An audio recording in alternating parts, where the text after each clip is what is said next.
countdown che è arrivato a 0 e inizia allora la stagione del Super Frustino Tommaso Grassi Award, la batteria dedicata agli under 30.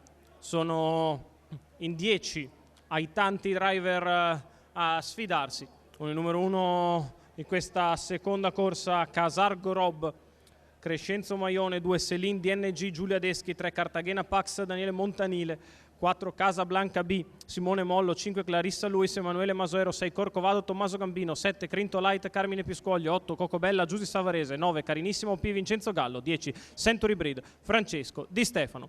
Si parte con la velocità da parte di Corcovado che cerca di andare al comando dal 6 e Tommaso Gambino prende la testa con Corcovado nei confronti di Casablanca B. In terza posizione galoppa Casablanca, galoppa anche Clarissa Luis, all'esterno rimane Century Breed mentre si è isolato in avanti Corcovado dopo 200 in 14 e mezzo. Corcovado in vantaggio nei confronti di Cartagena Pax, all'esterno Century Breed, poi ancora Giusy Savarese alla corda con Cocobella a precedere l'1 di Casargo Rob, mentre per linee esterne procedono il 9 di Carinissimo Pin, seconda pariglia esterna, a precedere Carmine Piscoglio con Crinto Light che chiude il gruppo. 37 ha tirato sensibilmente i remi in barca Tommaso Gambino, 47,3 i primi 600 metri di corsa sonnolenti dopo aver preso la testa dal 6, sta facendo tutto comodo Corcovado all'avanguardia,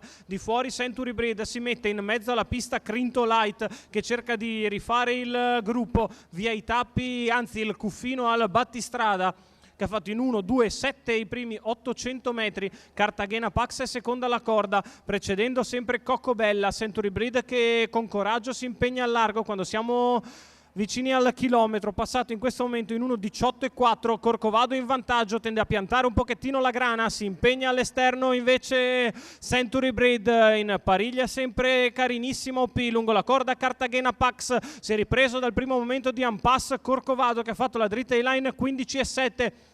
È sempre toccato in bocca da Tommaso Gambino che lo tiene sveglio. Century Breed si impegna al largo, Cartagena Pax è chiusa lungo i birilli, in mezzo alla pista c'è sempre Crinto Light appeso in terza ruota, l'ultima curva passata dal leader in 15,7. Corcovado in vantaggio, Cartagena che cerca di spostare, va invece di dentro Carinissimo P. Corcovado ancora una di margine nei confronti di Cartagena che prova ad arrivare, Corcovado si difende, Cartagena Pax attacca al largo, Cartagena che va su Corcovado, sul palo è stretta ma forse Corcovado si è salvato da Cartagena Pax. Per il terzo finisce ancora forte a centropista Crinto Light, da andare a rivedere. Corcovado e Tommaso Gambino si sono difesi alla corda dopo aver preso la testa dal finish esterno da parte di Cartagena Pax che sul palo le arriva molto molto vicino. Andiamo a rivedere le immagini, ma è Corcovado a salvare una corta testa da Cartagena Pax. Tommaso Gambino a portare a casa la prima prova del Super Frustino 2021 Tommaso Grassi Award. Al terzo è ancora Crinto Light, ma il successo è meritatissimo per Claudio Ferri che allena con Vito Denunzio del portacolori di Paparino il successo di Corcovado e Tommaso Gambino.